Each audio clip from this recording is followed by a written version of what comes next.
Eu queria poder falar sobre outra coisa, mas não tem jeito, né? O elefante da sala é essa guerra do Irã, o cessar-fogo que ninguém sabe que lado venceu e com duas torcidas diferentes anunciando que a outra parte foi a campeã da história, né? Como se todos nós fôssemos um mega especialista em Irã, mas o que eu quero falar aqui é o que mais interessa para os nossos portfólios, né? Porque mesmo diante de um cessar-fogo estranho e que em horas depois já foi violado, você teve um movimento bem interessante do mercado subindo ou mesmo ignorando tudo isso, né? E é sobre isso que eu quero falar no capítulo de hoje. Então, bom, não adianta entrar muito no assunto, porque você vai ver vários canais falando sobre isso, mas a grande questão é que dentro da sessão que aconteceu na quarta-feira, você viu ali um movimento de risk-on. Então o SP500 voltou a crescer, aí ela teve uma correção no meio do dia com uma incerteza e no final da sessão ela simplesmente disparou.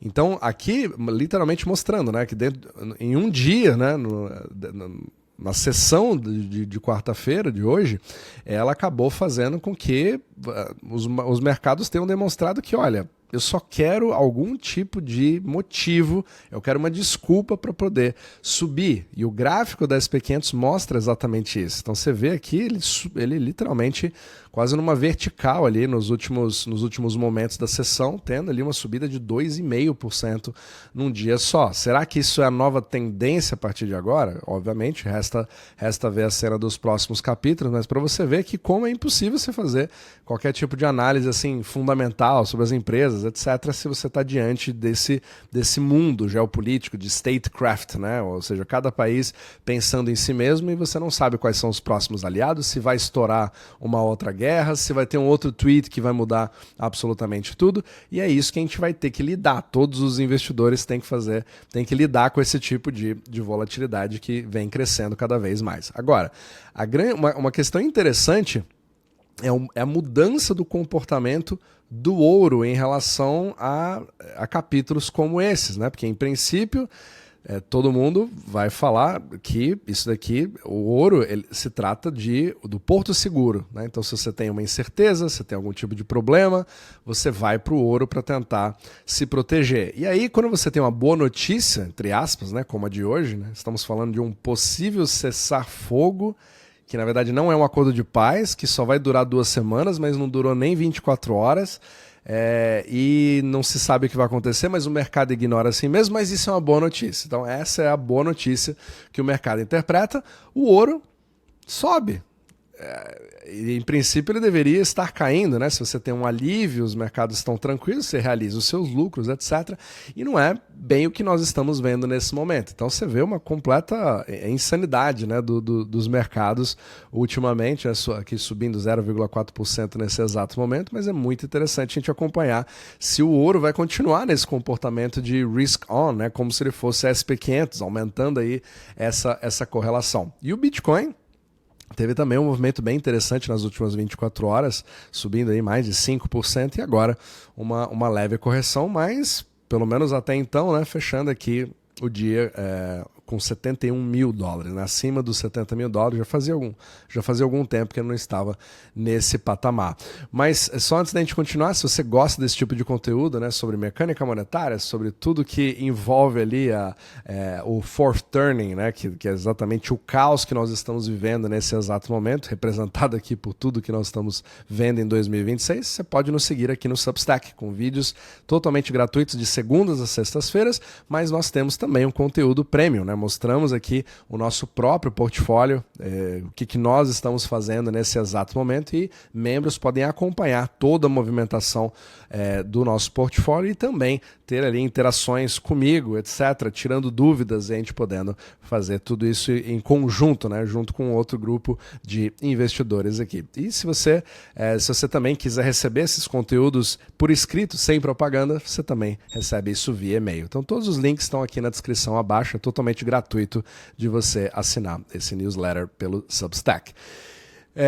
Inclusive, uma das partes importantes que eu até gosto de trazer, que eu trouxe para os membros do OmniMacro, é a questão do que aconteceu esse ano, né? Que é um ano Você pegar a SP500, ela deu uma certa queda, né, relativa. Eu até fiz esse gráfico aqui, eu estou brincando cada vez mais com a inteligência artificial, mostrando que, na verdade, é muito mais importante você evitar participar das perdas, né, participar muito menos dos drawdowns do mercado, para poder se manter em pé e ter um saldo maior na sua conta. Então, mais ou menos o tipo de pensamento que a gente compartilha com os membros da Unimacro. Eu quis passar isso aqui para vocês, mas eu vou colocar ele na nossa newsletter também. Então, o portfólio Unimacro é voltado para justamente o longo prazo, para que você possa manter o máximo de saldo possível e mesmo você tendo um percentual menor, né, porque as pessoas buscam percentuais maiores, você preservando o seu capital o máximo possível, você consegue se aposentar um pouco mais tranquilamente e a tempo. Esse é o grande objetivo aqui, né? E, obviamente não é fazer mega trades, etc., alavancados, como muitos dos participantes que vêm fazendo esse movimento inteiro mudar. Mas agora vamos voltar a falar sobre a liquidez, né? Eu já vim comentando isso em alguns capítulos, de como que o cenário macroeconômico, em princípio, mesmo sem a guerra, mesmo antes de tudo isso que está acontecendo agora, que só exacerbou, né, o que já vinha acontecendo, nós estávamos com uma certa redução da liquidez global, né, fazendo com que o Fed começasse a intervir com os RMOs, etc., né, toda aquela movimentação que a gente já comentou em vídeos anteriores. E esse é o gráfico, o famoso gráfico do Michael Howell, né, que é especialista nessa parte de liquidez global, mostrando justamente que agora perdeu assim a força e ele está começando a dar uma nova contraída. Só que aqui talvez seja interessante a gente ver a seguinte coisa. Isso aqui é mais sobre a somatória, né, das contracorrentes que nesse exato momento estão perdendo força. Eles trazem o mercado para baixo, mas ao mesmo tempo não significa que todos os mercados de risk-on vão cair, né? Então essas notícias criam uma série de contracorrentes. Então o objetivo é a gente ver as tendências para ter uma ideia de onde nós estamos no regime, porque quando você tem fatos demais, amontoados em cima dos outros, você não consegue mais saber onde você está. Você tem um mar literalmente que está turbulento para todos os lados ao mesmo tempo, que você perde completamente a sua referência. Então assim, se você tem uma liquidez que ela está começando a retrair, você começa a ver problemas, principalmente no setor interbancário, fazendo os dólares ficarem mais escassos, e aí cria um certo problema de circulação, isso é deflacionário. Ao mesmo tempo, você tem a intervenção do Fed, tentando manter ali a liquidez acontecendo, pelo menos dentro dos Estados Unidos. Você tem a injeção da China fazendo as coisas acontecerem. E aí você começa a ter um pouco do receio da geopolítica também trabalhando contra isso, né? Uma retração, só que ao mesmo tempo é importante nós vermos que, mesmo se tirássemos a guerra de lado, você tem a resposta dos governos, principalmente com intervenções fiscais, que é uma economia que está sendo construída nesse exato momento e que tem o potencial de trazer uma grande parte dessa liquidez de volta. Inclusive o próprio Darius Dale fala bastante desse assunto, que é aquela economia baseada no impulso fiscal,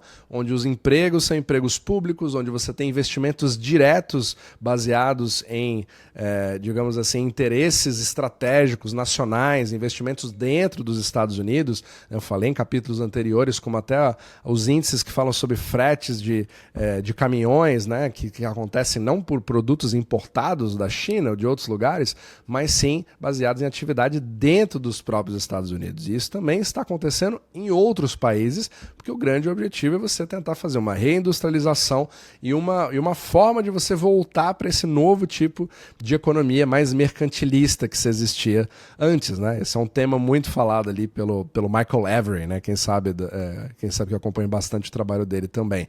Então, juntando todas essas pontas, você tem ali notícias do dia a dia que podem mudar completamente. Talvez você assista esse vídeo e já tenhamos uma outra queda do mercado, né?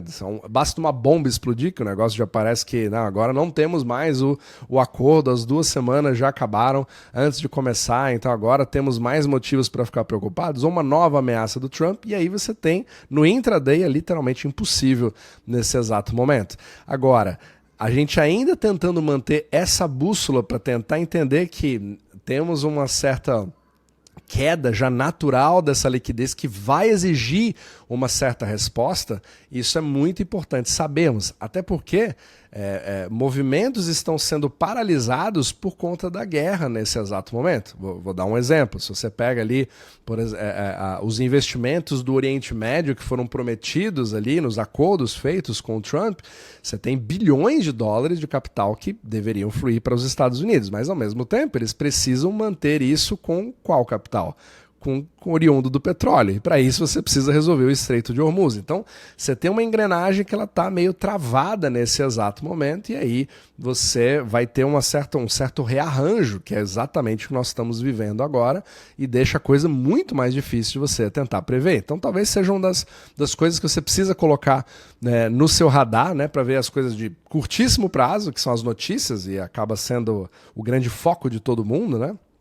A gente é obrigado, inclusive, a cobrir esse tipo de coisa, mas tentar manter esse pensamento do médio prazo, que já vem acontecendo, de uma liquidez que está sendo sugada nesse exato momento, mas, ao mesmo tempo, com um estímulo que começa a vir cada vez mais a partir do momento em que, se tivermos uma calmaria um pouco maior, a gente poder focar em outros assuntos e voltar só para a parte de macroeconomia mesmo, de mecânica monetária, apesar de que isso é bem difícil hoje em dia, aí sim a gente pode pensar nesses fluxos, no problema fiscal, na dívida americana, né? Ninguém mais se preocupa com ela, por exemplo, né? Você vê como que as coisas são complicadas, né?